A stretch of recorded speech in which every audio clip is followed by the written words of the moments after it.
Adik-adik anak-anak sekalian, ayah hamba tak pandai baca pun. Tapi dia royakkan. Pagi-pagi, doktor ingat lagi ni masa kecil dulu, masa awak sekolah gini. Pagi-pagi kalau dah ketong-ketong nampak. Dia nampak betul-betul kata besi bakar, kata besi kita pun bangun cokri. Dia nampak macam ni. Sebab apa? Kerana nak cari rezeki, nak suruh kita pergi sekolah, suruh kita belajar. Jadi saya kecil saya perhati, dia kata, ayah, awak kecoh. Lepas tu saya ingat ayah saya dulu, kalau dia pergi masa padi tanam padi, dia kata turun lepas main subuh gelap lagi dah kita. Dia kata sebab dia gelap lagi turun segala lagi, dia kata tak panah cedok kau gabung. Apa yang saya ambil daripada tu? Dia tidak ajar saya baca, dia tidak ajar saya, tetapi dia ajar saya berusaha keras. Kalau nak buat benda biar jaya. Sungguh-sungguh. Dan kemudian adik-adik mengaji dah, baca Quran. Apa tu dalam Quran ayat cerita juga dan Allah tidak akan mengubah dah. Innallaha la yughayyiru ma biqaumin hatta yughayyiru ma bi anfusihim. Tuhan tidak akan ubah nasib kita kan. Kita gini. Sehingga kita ubah dulu kita. Ubah perangai kita dulu. Usaha kuat dulu. Akhlak biar comel dulu. Dan barulah Tuhan layak kita ni diberi anugerah oleh Allah Ta'ala, beri kemudahan, beri ilmu dan sebagainya dah. Jadi saya kata, kalau ayah saya boleh bangun pagi buat kerja, kenapa tidak saya hanya perlu bangun cukup lah. Lepas tu pagi, kerja projek pusing, balik saya baca malam banyak ni, balik sehari, apa tak? Buat latihan matematik, kita tunjuk, ni saya tak faham tak? Saya tak faham. Cikgu ada ramai tu, cikgu matematik saya, betul tak? Kita buat matematik, kerja projek tu, saya mau buat ni. Dia pun royak kita. Nak royaknya Tuhan kan bagi kat kita, tetapi kita perlu dulu berusaha. Kan? Perlu dulu berusaha. Jadi anak-anak sekalian, masa kita tak ada banyak, cumanya apa tu selagi yakin lah. Pak cik yakin kejayaan gapo semua ni daripada Tuhan. Dan baca biasanya ayat 1000 dinar. Ayat 1000 dinar kata 1000 dinar binti mana berdinarina beribu-ribu dinar. Tapi kita baca ni gapo ni? Oh dok kata 1000 dinar dengarlah dengar ustaz ngajar itu. Wa man yattaqillaha yaj'al lahu makhraja wa yarzuqhu min haitsu la yahtasib. Sesiapa yang bertakwa kepada Allah, Allah akan bagikannya kharaja, jalan keluar daripada masalah dia. Wa yarzuqhu min haitsu la yahtasib, bagi rezeki daripada arah yang dia tak suka-suka. Jadi bertakwalah kepada Allah. Bertakwalah kepada Allah. Tuhan akan bagi jalan pada masalah kita lah. Tuhan akan bagi rezeki kita tak suka-suka gimana suku sahabat orang kita tak kenal tu tolong kita pula. Wallahu a'lam. Kita sampai di kesempatan ini. Alhamdulillah. Terima kasih kepada Profesor Madya Dr. Abdul Rahman, pengkongsian pengalaman beliau. Bagaimana kita tengok kesungguhan beliau belajar dari seorang anak orang biasa saja, dari seorang anak peladang saja sehingga menjadi seorang profesor di dalam bidang perubatan. Kita tengok pengalaman-pengalaman ini kita harus tiru. Kita tengok begitu juga pesanan daripada Imam Syafi'i, benda yang sama saja kata. Dia kata, lantan akhi, wahai saudaraku, adik-adik sekalian, lantanal ilma, kamu tidak akan mencapai ketinggian dalam ilmu illa bisittatin, kecuali dengan 6 perkara. Apa dia? Sa'ukhbiruka bitafsilin, aku akan menceritakan dengan satu persatu. Yang pertama, zaka'un, kecerdikan. Bukan bererti orang bagaimana cerdik itu? Cerdiknya dari segi penyusunan masanya, cerdiknya dia hubungan dengan Allah, cerdik dia berhubungan dengan ibu bapa, cerdik dia dengan guru bagaimana, disiplin jadualnya. Bukan berarti otak itu. Bagaimana terlalu ramai orang yang cerdik di luar sana, tapi mereka gagal di dalam kehidupan. Yang kedua,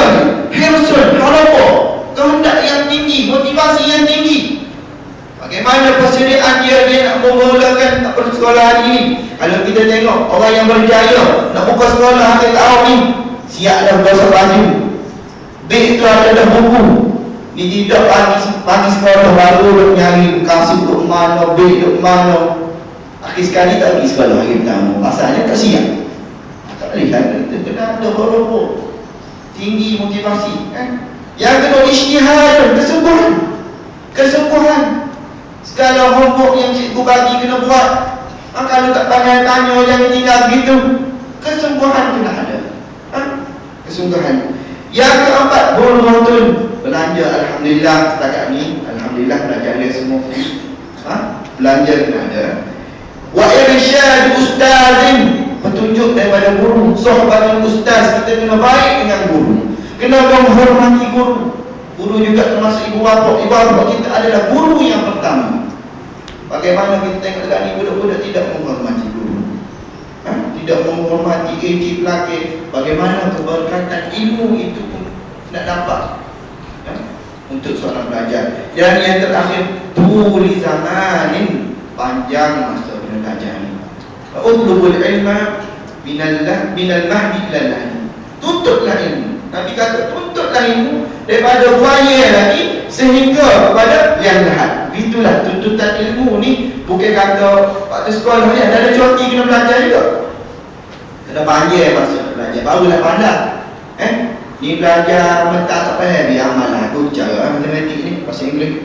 Biar tak pandai, payah. Itu buta hasil. Dia kena belajar panjang tengok. Kita tengok ahli panel depan ni bukan 2-3 tahun nak jadi setara ni. Haji Zain sendiri bertahun-tahun di luar negara menuntut ilmu. Termasuk dalam cikgu kita, termasuk dalam doktor bertahun-tahun untuk mendapatkan ilmu itu. Bukan masa yang sekejap. Seterusnya kita akan mendengar ahli panel yang kedua berkenaan dengan masalah. Beliau seorang kaunselor, mendengar berkenaan dengan masalah-masalah yang dihadapi oleh pelajar-pelajar kita. Apakah masalah yang menyebabkan mereka ni terjebak di dalam masalah disiplin yang tegar, pemalangan jenayah? Sebab apa? Dulu kita Bismillahirrahmanirrahim. Alhamdulillahirabbil alamin wassalatu wassalamu ala asyrafil anbiya'i wal mursalin wa ala alihi washabbihi ajma'in. Rabbi shrah li sadri wa yassir li amri wahlul 'uqdatam min lisani yafqahu qawli. Alhamdulillah.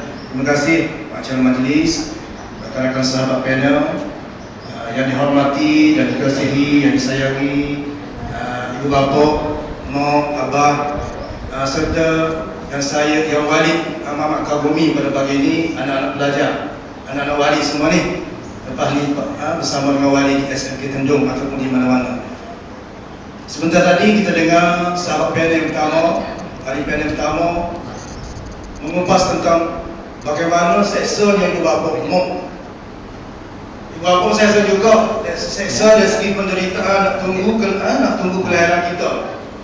Mak yang merasai mengalami penderitaan, tapi ayah berdebar-debar juga. Sebab kita sama-sama abah ayah. Tak? Kalau kita nak tunggu kelahiran anak tadi, ayah pun kita baca doa, kita buat pergi semaya semua. Ini pengalaman dah ni dengan anak-anak semua. Pengalaman mak, pengalaman ayah begitu teruk sekali dari segi perasaan dia. Macam mana dah lepas ni, mari gambar dia. Kalau ni mari nak jahat saya tengah hari, kalau bini aku mati, mari benda-benda gitu. Tak siapa nak cara anak kau, mari benda gitu. Ni saat-saat ni derita juga kepada ayah, bukan mak saja.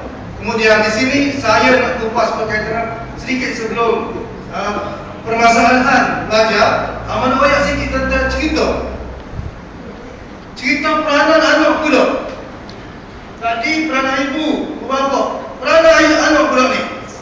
Kisah berlaku di zaman para tabi'in, bernama Uwais Al-Qarni. Uwais Al-Qarni ini tinggal di negeri Yaman, negara Yaman, selatan semenanjung tanah Arab. Dia berada di zaman Rasulullah, tapi Uwais ni tak pernah berjumpa dengan Rasulullah. Kenapa keistimewaan Uwais? Uwais Al-Qarni ni orang tak kenal di muka bumi ni. Orang tak sahur, orang tak berilmu, orang tak ada ijazah, bukan pernah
kamu. Kenapa kelebihan dia? Kenapa kelebihan dia? Yang pertama sekali kelebihan Uwais Al-Qarni ini, ia dicakna dia seorang pemuda yang cakna kepada ibu dia yang lumpuh. Yang cakna kepada ibu dia. Pada satu hari ibu dia kata ni, aku ni rasa rindu nak pergi menunaikan haji. Kau kejut dia. Kejut, miskin, lumpuh. Mau nak pergi haji, dia makan pun tak cukup.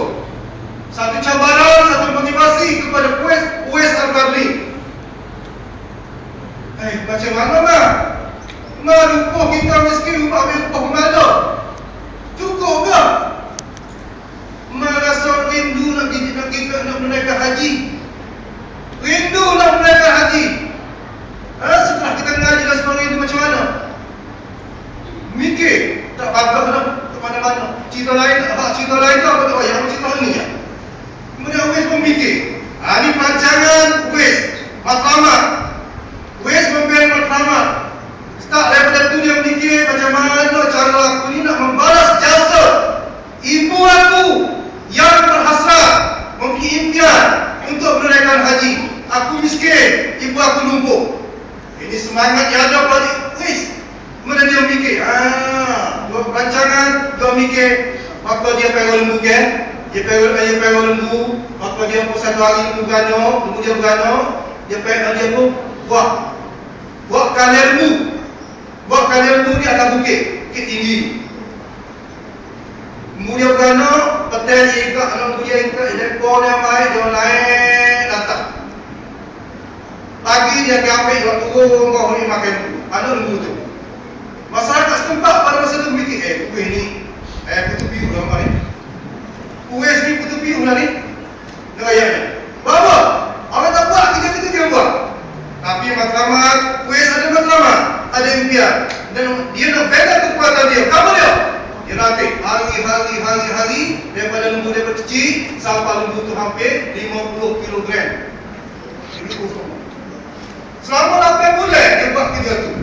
Kerja bodoh kata kampung, tapi Uwais ada matlamat, ada impian. Kemudian sampai dalam masanya, bawa dia nak pergi Mekah, dia pesan kepada masyarakat setempat, abang nak pergi ni, nak bawa rumah abang. Dengan hasil daripada latihan dia, selama 8 bulan menyebabkan dia stop. Dan dia boleh depong dia dukung rumah dia daripada Yaman, bukan satu meter, bukan beribu kilometer daripada Yaman ke Mekah. Daripada Mekah ke Madinah dah 500 km. Daripada Yaman ke Mekah bukan sekitar 1000 lebih kilometer.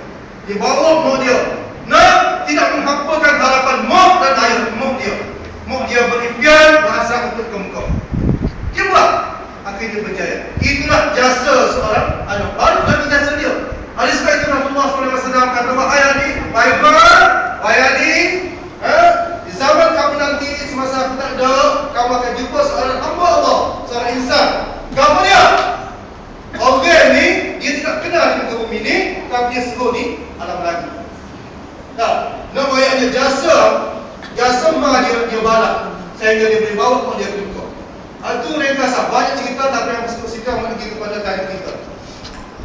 Persiapan kita, persiapan dah ayat dah tadi. Alifan dah ayat dah, pengusi ayat dah, pengusi ni super pakai motivasi dah dia ayat. Dia lebih hebat daripada hamba. Sebab apa? Dia ustaz. Dia ayat dengan dalil sebagainya. Hamba pendidikan dia bukan ustaz. Hamba bukan ustaz, hamba cikgu biasa. Kemudian dia nak apakah permasalahan yang dihadapi oleh anak-anak kita di sekolah? Masalah apa yang paling utama? Direct to the point. Yang pertama anak kita yang di sekolah ialah ni, zaman ni, kalau alam mereka sekarang dengar ialah masalah cinta. Dalam rekod kita, cinta, C-I-N-T-E, learning, cinta. Apa gambar? Cinta. Sebab inilah yang akan mempengaruhi bida dia, mempengaruhi emosi dia, mempengaruhi perasaan dia. Aku nak mengaji ke kena ni? Aku nak mengaji, nak belajar ke kena ni? Ini masalah yang utama sekali. Hak lain pun besar juga, tapi masalah ni yang paling besar. Apabila kita menangani masalah ni sekolah, dia rakyat kepada gawe dia Imam Ahmad. Ma dan papa bahasa sekarang ni, yang menggunakan pendekatan dia tengok TV, dia tengok cerita-cerita, pakai mama tu masih nak tengok. Papa semua sangat Pak Jateng kenyang, Pak Tina letak. Allah 13, Allah 14. Zaman kita belajar, tapi dia mengambil kesilapan. Zaman dia nak bermain cinta. Inilah fenomena yang pertama berlaku di sekolah, yang menyebabkan kita menangani tapi amat sukar. Bukan saja pelajar yang Pak tak berapa cerdik pun sama. Apa? Ni lah masalahnya. Bukan apa tak pergi main, okey tak masalah, tapi hal itulah punca dia. Zaman bagaimana yang dijelaskan oleh pengacara tadi, zaman globalisasi, dunia tanpa sempadan. Zaman kita dulu lain, zaman learning lain. Yang pertama, tak banyak satu yang mana. Sebab lepas ni tak ada masa, bagaimana kita nak menangani? Sebab kalau kita baju kan 4 tahun dah. Masalahnya adalah cinta. Zaman remaja yang terpaksa berdepan dengan masalah cinta. Memanglah zaman ni, zaman dia baru mengenal erti kehidupan sebagai seorang manusia. Alam remaja. Justru itu abang, sekiranya kita ambil berat dalam masalah ni, ni penyelesaian ni. Sekiranya kita ambil berat dalam masalah ni, insya-Allah anak kita itu akan boleh merungkai sampai umur dia 18, 19 ataupun 20, dia boleh memikir balik. Tapi seusia 13, 14, 15, 16 ni dia masih dalam keadaan lalu kecelaruan minda dalam pemikiran dia. Dan nak belajar ke nak main cinta. Cinta ni sedap. Siapa kau mesej ke ataupun sedap, dah. Itu biasa. Apa masalah dia tu? Bagaimana untuk merungkai masalah? Yang pertama sekali, kita sebagai ibu bapa. Kita sebagai ibu bapa kena cakna. Cakna macam mana? Tanya khabar. Siapa kawan dia? Kawanlah dia balik main mana? Siapa dia kawan dia? Kemana dia pergi? Kemana anak-anak kita pergi? Dengan siapa dia berkawan? Kemana dia pergi? Kena cakna sikit, kena tanya khabar. Jangan lock gitu. Kalau di sekolah pula, biasa di sekolah macam mana tanya pula, tanya cikgu. Tak kira dia kemana, macam mana anak kawan ini. Petty ni macam mana di sekolah? Belajar ke tak dia? Contoh, kena cakna. Kemudian, di samping kita cakna, kita kena nasihat dia. Nasihat macam mana? Nasihat yang paling berkesan, yang paling berguna, kita kena nasihat dia agar jangan tinggal solat. Ajar dia masalah solat. Not there. Kalau nak ustaz, nak cikgu di sekolah, not there. Kita juga kena cakna. Bangun Abel. Pukul berapa ni? Tak sembahyang lagi ni. Biarlah 1000 kali kita menyuarakan suara kita. Jangan jemu, jangan boring. Kerana itu merupakan ibadah yang boleh hasil pahala kepada kita. Allah SWT uji kita dengan anak kita. Saya sentiasa ambil perkataan seorang ulama. Dia mengatakan bahawa beruntunglah ataupun banyaklah beruntunglah kepada ibu bapa, ayah yang dikurniakan anak. Yang dikurniakan anak yang baik, jujur, soleh, cerdik lah tu, comel lah tu. Allah Akbar, banyak bersyukur. Syukur ya Allah yang aku anak aku ni juga banyak anak. Tapi bagi seorang ibu kita banyak bersabar. Bagi anak, bagi ibu bapa yang dikurniakan anak, kamu dia, Allah Akbar, mana kamu di sekolah, di rumah pun tak dengar kata. Jangan kita sumpah selamat kepada anak, bersabar, tunjuk ajaran dia. Minta air tawar dengan guru. Kemudian sembahyang hajat jangan lupa. Ikhtiarlah ke mana-mana pun. Jangan ada perasaan kecewa dalam hati kita, kerana dia merupakan ujian kepada kita. Anggaplah dia ujian kepada kita dan kita mendapat pahala daripada kesabaran mendidik anak tersebut. Dua perkara. Yang pertama, orang itu diujian anak comel, baik dan sebagainya. Yang kedua, ada juga anak yang tak berapa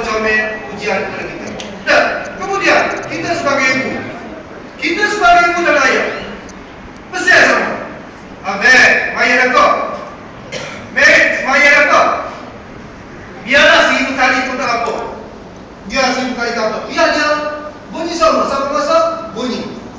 Siapa masak? Bunyi. Supaya Dr. Wayang tadi dah. Siapa masak? Bunyi. Rasanya daripada dalam bunyi. Itu peranan kita sebagai ibu. Di sekolah pula insya-Allah sekuat-kuatnya walaupun dah tak ada ramai di sekolah, cikgu akan main peranan. Siapa masa waktu zuhur, mana jadual sembahyang, memang dia ambil pergi ke musalla sembahyang sambil bel. Tapi tak pandai. Kena bantuan moral, support moral, kemudian tunjuk ajaran daripada mak dan abah di rumah. Maksud kata lain, cak no, ibu kepada anak, insya-Allah sedikit sebanyak mengurangkan permasalahan yang berlaku di kalangan anak kita sama ada di rumah, di sekolah dan di masyarakat. Apa sahaja kata saya untuk